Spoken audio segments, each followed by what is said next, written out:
நிறைய மனிதர்களுடைய தீர்மானங்கள் பலவீனமான உள்ளத்தில் இருந்து பலமற்ற தீர்மானங்கள் தான் வருது.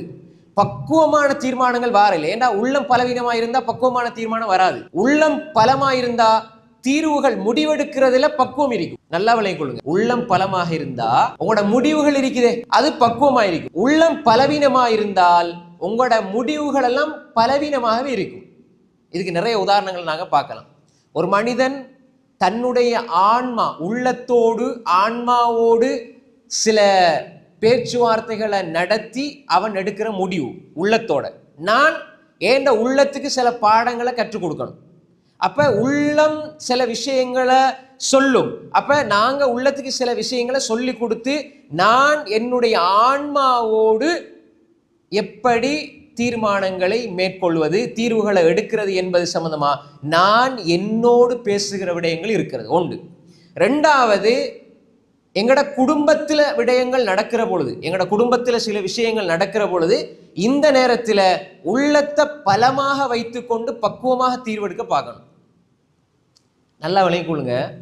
புள்ள இப்போ நான் ஒன்றொண்டா விளங்கப்படுத்துவேன். இப்போ இப்படி சொல்லிட்டு போகும்போது உங்களுக்கு சில நேரங்களில் தெளிவில்லாமல் இருக்கும். அதுக்காக வேண்டி ஒரு இந்த குடும்பத்தில் விஷயத்தில் புள்ள அழுதவொடனே பாப்பா டென்ஷன் ஆயிடுவார். இப்போ பாப்பா டென்ஷன் ஆகக்கூடாது, அம்மா டென்ஷன் ஆகக்கூடாது. அந்த இடத்துல உள்ளத்தை பலமாக வச்சுக்கொள்ளணும், தீர்வுகள் பக்குவமாக இருக்கணும். வகையை நோக்கித்தான் தீர்வுகள் போகணுமே தவிர எமோஷன் உணர்ச்சி வசப்படக்கூடாது. இதுக்கு போகிறோம் நடந்தா இல்லை, இதுக்கு போகிற நடந்தா இது போகிற கண்ட மாதிரி அடித்து போடும் இல்லை. இந்த நேரத்தில் சில உணர்வுகளுக்கு ஒரு மனிதன் கட்டுப்பட தீர்வெடுக்கிறதும் இருக்கும்.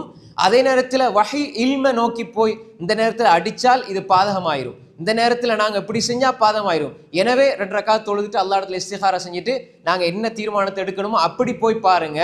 அந்த நேரத்தில் உங்களோட உள்ளம் பலமாக இருக்கும், தீர்மானம் பக்குவமாக இருக்கும். அப்படி இல்லைண்டா எல்லாம் எமோஷன், உணர்ச்சி வசப்படுவீங்க. அப்போ எனவே நான் என்னுடைய உள்ளத்தோடு நான் என்ற உள்ளத்தை பக்குவமாக பலப்படுத்தி வச்சுக்கிட்டு என் தீர்மானத்தை எந்த தனிப்பட்ட வாழ்க்கையில் எடுக்கிற தீர்வுகள் இருக்கிறது. நான் என்னுடைய உள்ளத்தை பலமாக வைத்துக்கொண்டு என்னுடைய குடும்பத்தில விவகாரத்தில் எடுக்கிற தீர்வுகள் இருக்கிறது. மூன்றாவது, நான் இந்த உள்ளத்தை பக்குவமாக வைத்துக்கொண்டு என்னுடைய நண்பர்களோடு நடந்து கொள்கிற விடயங்கள் அதில் ஏற்படுற சிக்கல்களில் எடுக்கிற தீர்மானம் இருக்குது. நாலாவது, எங்கட ஊரில் பக்கத்து வீடு வரும், அதே மாதிரி எங்கட தெரு சார்ந்தவர்கள், நாங்கள் பழகிற மக்கள், மஹல்லாவாசிகள், இந்த ஊர். நான் ஒரு விஷயத்தில் மாட்டிக்கிட்டேன், அல்லது எனக்கு ஒரு விஷயம் நடக்கணும், அல்லது எனக்கு ஒரு விஷயம் நடந்துருச்சு, நான் இப்போ ஊரோட சம்பந்தப்பட்டு வருகிற பொழுது என்னுடைய தீர்மானங்கள் எப்படி இருக்கணும்?